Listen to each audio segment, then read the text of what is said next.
Olá pessoal, esse é o Anime Mundo e nesse vídeo eu vou falar sobre provavelmente um dos maiores animes desse ano, Solo Leveling, só que eu vou falar da primeira temporada, praticamente resumir a primeira temporada para quem não conhece o anime e para quem não sabe do que se trata. Eu esqueci de falar, mas é óbvio que esse vídeo vai ter spoiler da primeira temporada, então estejam avisados.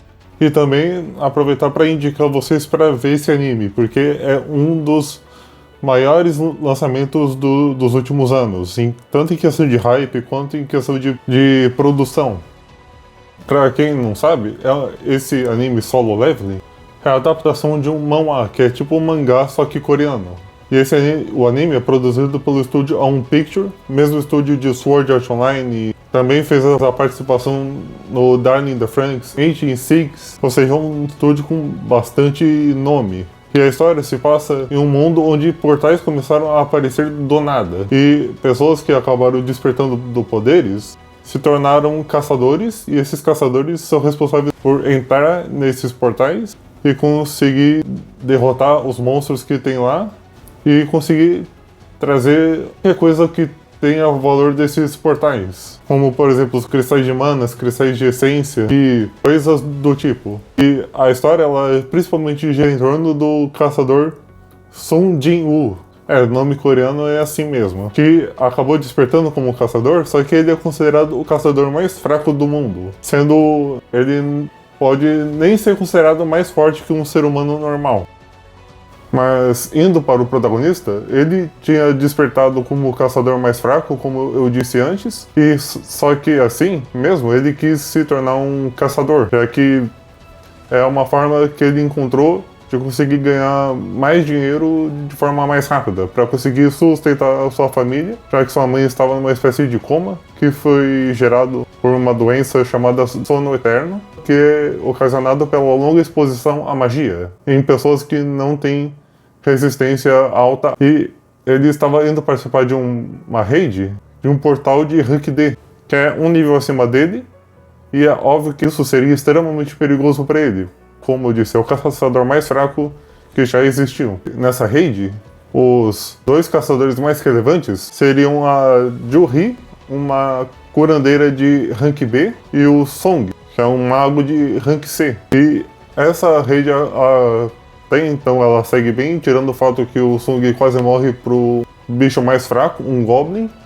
Mas eles até então derrotam o que parecia ser o chefão desse portal.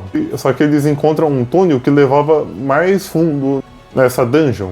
Só que antes disso, antes de seguir em frente, eles decidem fazer uma votação. E a maioria vota em continuar avançando, sendo que o ideal era deixar para uma equipe mais adequada fazer esse trabalho, só que por motivos pessoais o pessoal quis continuar avançando e eles encontram uma porta gigante e nessa porta leva eles para uma sala cheia de estátuas. E entre essas estátuas tem a estátua que parece ser a principal, que é uma estátua bem maior que a dos outros, que parece ser a estátua de algum deus ou alguma deusa. Após chegar nessa sala, eles veem uma espécie de mandamentos. E esses mandamentos diziam: louve a Deus, adore a Deus e prove sua fé em Deus. E são basicamente desafios que eles teriam que passar. Só que em pouco tempo, praticamente o desastre acontece quando a estátua principal ela acaba sorrindo, e essa é uma das cenas mais enigmáticas, mais memoráveis do anime Solo Leveling e também do seu manhwa. E como eu disse, a partir daí muita gente já morreu, e de formas bastante brutais. Só que alguns outros conseguem sobreviver porque o Sung diz para todo mundo correr aonde tinha estátuas com instrumentos musicais. Só que por um descuido do Sung, isso praticamente custou uma perna dele. Ele acabou conseguindo pegar na estátua que tinha um instrumento. E eles iriam para o próximo desafio. E ergueu no centro da sala uma espécie de altar para um sacrifício. E acendeu algumas chamas amarelas, simboliza o tempo restante, e eles teriam que se aproximar desse altar. E quando eles se aproximam desse altar, chamas azuis se acendem, simbolizando o número de pessoas. E a partir daí, eles teriam que ficar praticamente olhando para as estátuas que iam começar a se mover. Eles teriam que ficar olhando para essas estátuas ficarem paradas. Só que, ao mesmo tempo, abre uma porta, dando a chance para eles escaparem. Só que, eles escapando, eles ficariam com pontos cegos. Só que aí era uma coisa bem simples de se fazer. Era só eles ficarem olhando até o tempo acabar. Porque essas estátuas claramente iam parar de se mover. Só que muitos, por idiotice e egoísmo, acabam simplesmente saindo sem realmente pensar em uma opção melhor. E eles ficam com pontos cegos demais, e o Sung, por ser o mais fraco e estar em condições piores, ele fala para o Song, que é o mago de rank C, que tinha perdido no máximo um braço, levar a Johri, e ele iria se sacrificar. Só que ele, até durante esse momento que ele fica para trás, ele diz sobre como aquelas pessoas eram egoístas, que muitos se usavam de desculpas, como eu tenho família e tal, só para tentar justificar o seu egoísmo. E ele diz que ele também tinha família, ele também queria voltar vivo, mas por motivos de individualismo dos outros, ele acabou tendo que se sacrificar. E quando ele iria morrer, ele acaba vendo na sua frente uma espécie de tela que apareceu dizendo que ele cumpriu o objetivo dele e deu a oportunidade dele ser salvo, e que ele aceitou logicamente. E ele acorda imediatamente em um hospital e aparece outros membros dos caçadores, só que esses daí não lutam nas redes e nos portais. Eles fazem parte de uma outra parte mais burocrática. E esses membros são o Jinshu, que é de rank A, e o Kang, que é de rank B. Eles estão lá por suspeitas de um segundo despertar. O segundo despertar é algo extremamente raro de acontecer, que acontece apenas com poucos caçadores, e quando acontece isso, eles podem até subir de nível. Tipo, um caçador de rank E, caso ele desperte, ele pode ir de rank B até rank S. Eles estão lá para avaliar se houve isso com o Sung, já que para eles era algo extremamente incomum dele conseguir sobreviver. E eles refizeram um teste com ele e deu que não mudou nada. Ele continua sendo apenas um caçador de rank E normal. E eles saem meio decepcionados, e o Sung vê de novo essa tela. E essa tela passa para ele uma missão diária, que é praticamente o treino do Saitama de One Punch Man. E ele, inicialmente, ele não faz, já que ele estava internado. Só que ele sofreria uma penalidade. E quando ele sofre essa penalidade, ele logo em seguida, no dia seguinte, ele já vai fazer isso daí. Ele começa a fazer todos os dias sem falhar nenhum dia. E ele ganha uma chave para uma outra dungeon, sendo de novo uma dungeon de rank D, só que ele teria que resolver ela sozinho. E a partir daí a gente começa a perceber como ele, nesse pouco tempo, ele já havia mudado consideravelmente. Justamente porque a habilidade que ele ganhou dessa tela é a habilidade de conseguir subir de nível, conseguir ficar mais forte com o tempo. Espécie de árvore de... Como funciona isso? Para quem joga videogame, principalmente aqueles jogos de RPG, que você vai melhorando o seu personagem conforme você vai matando bichos, cumprindo missões, você ganha pontos, e você pode distribuir esses pontos em uma de melhorias. E é basicamente isso que o Jinwoo ganha.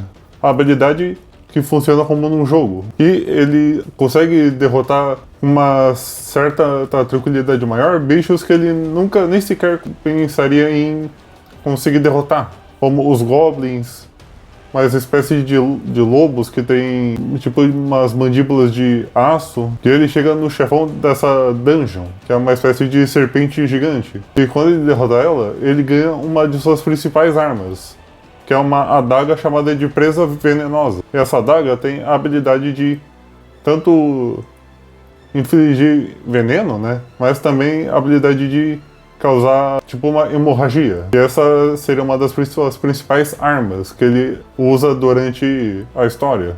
E a gente, indo para a Juhi, a gente te descobre que ela acabou desistindo de se tornar uma caçadora. Ou pelo menos ela estava pensando em desistir por conta do que aconteceu naquela dungeon anterior. Só que ela até estava tentando ajudar em uma outra equipe, numa dungeon que acabou quebrando o portal dela e acabou levando os monstros para o mundo real. Que essas dungeons, que quando o portal quebra e os monstros acabam indo para fora, é chamada de Dungeon Break. E ela estava tentando ajudar nisso daí, só que ela não conseguia, por conta do trauma que ela adquiriu, por causa daquela dungeon que deu problema.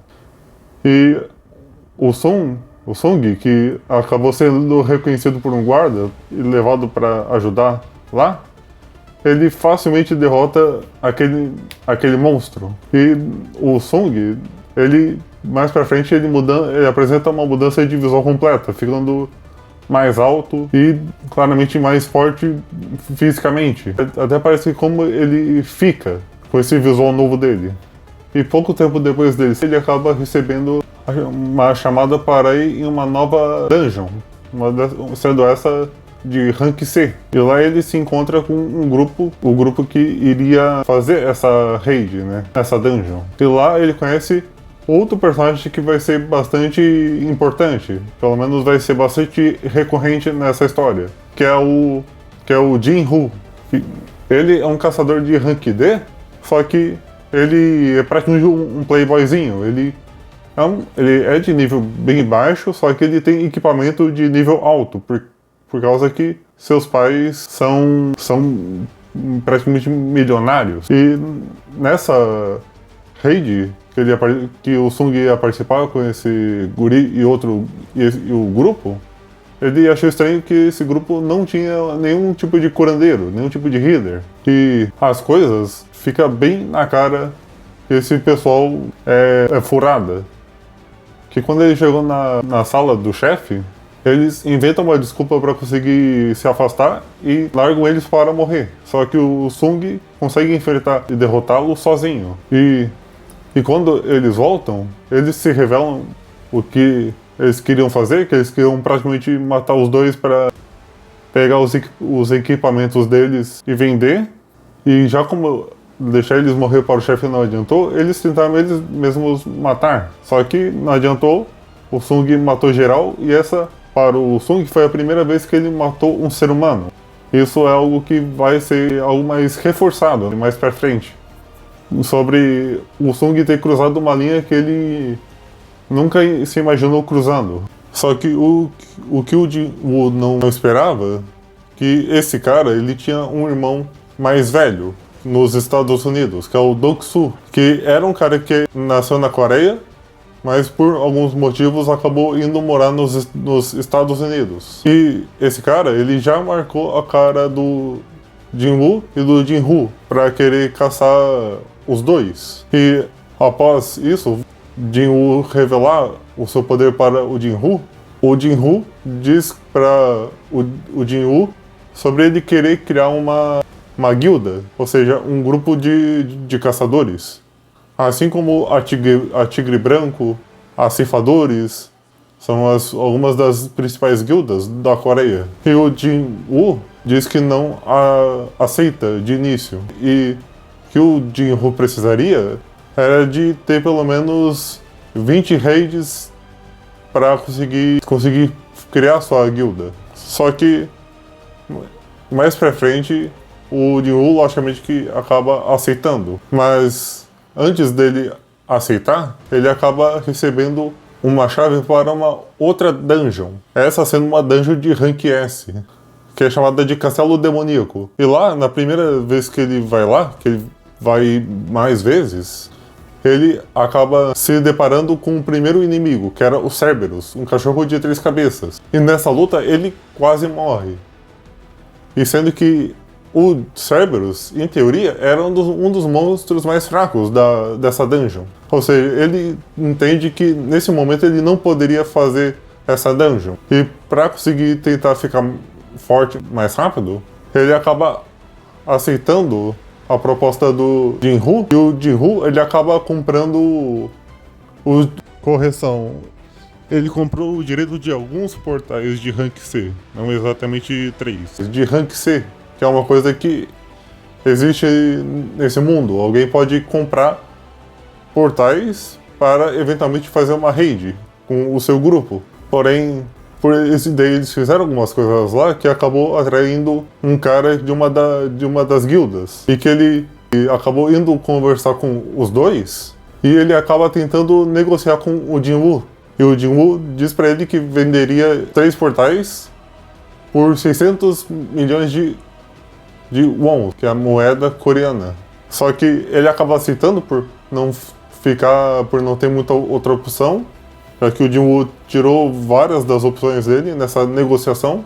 Porém, quando ele descobre no outro dia que existia outros portais de Rank C por um valor muito abaixo do que o que ele acabou comprando. E para quem não sabe, 600 milhões de wons é praticamente 2 milhões de reais. Ou seja, ele conseguiu uma grana preta de forma muito fácil. Porém, para eles entrarem nessas dungeons, eles precisariam de um grupo de pelo menos 6 a 8 pessoas.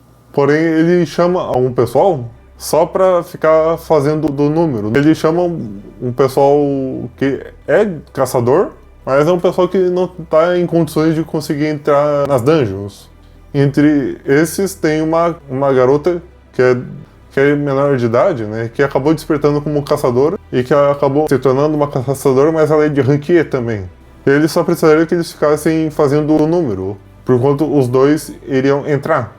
Já que o Jinwoo não queria que os outros descobrissem seu verdadeiro poder, já que ele tem medo que isso acabasse trazendo problemas para a irmã dele, para a família dele em geral. Então ele meio que resolve todas as dungeons sozinho, só ele e o Jinwoo. O Jinwoo queria trazer aquilo que eles conseguissem encontrar nas dungeons, os cristais de mana, de essência.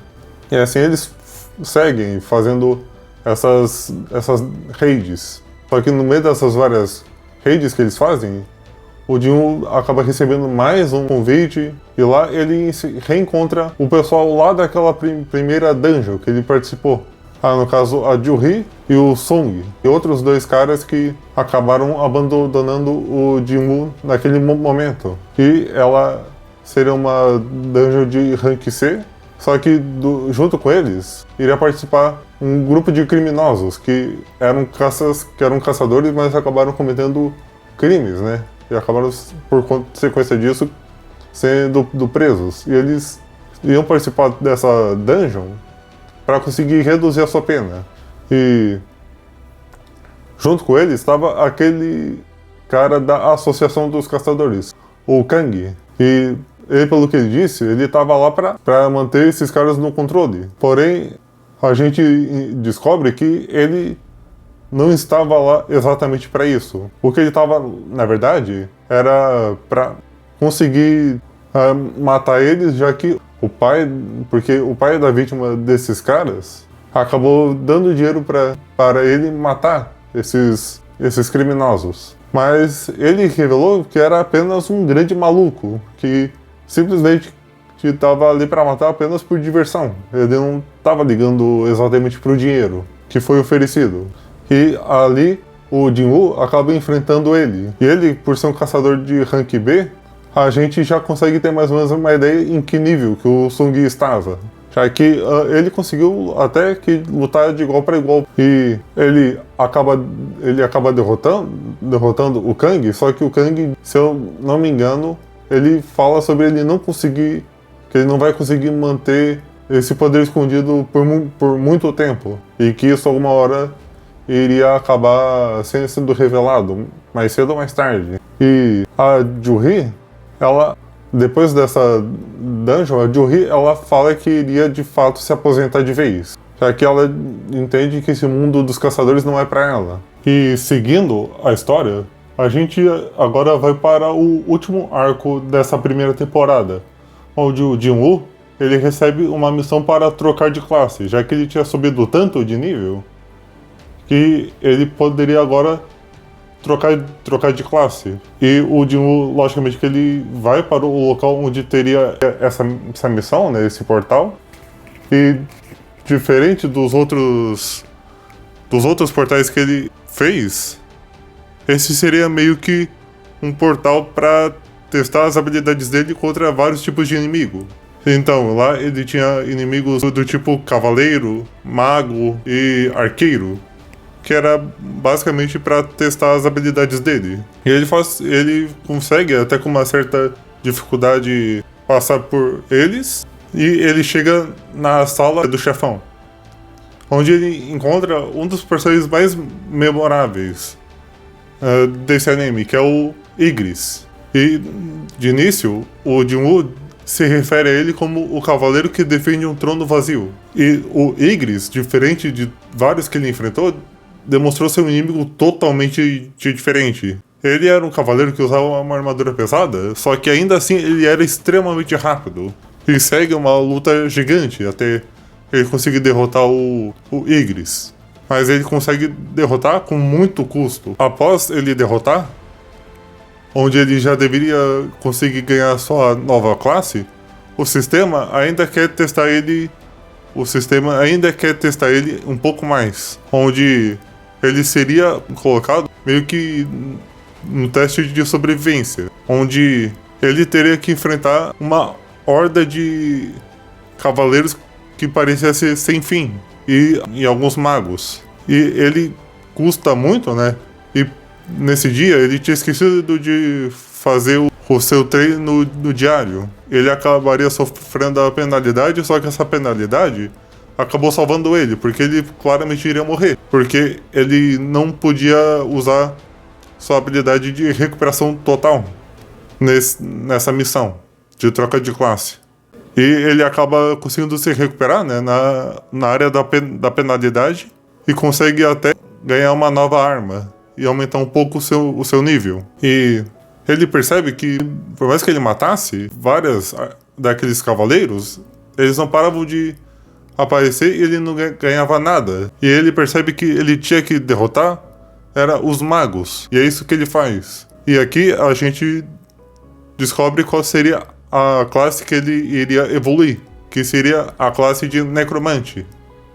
Ou seja, uma classe que tem habilidades de reviver os mortos. E ele acabaria ganhando o título de Monarca das Sombras. E ele ganha a sua principal habilidade, que permite ele transformar mortos em soldados das sombras. E ele teria que definir uma palavra de ordem, né? E ele cria seu primeiro exército com esses cavaleiros. Ele acaba também chamando o Igris para fazer parte do seu exército. A partir daí seria o fim dessa primeira temporada. E então, esse foi o vídeo de hoje. Esse vídeo teve que ser gravado em vários dias, porque eu não daria conta de gravar tudo numa paulada só. Então, mas se você gostou, deixa o like, comenta, se inscreve e compartilha, para dar uma força, porque esse vídeo, como eu disse, demorou bastante para ser feito. Então, até mais.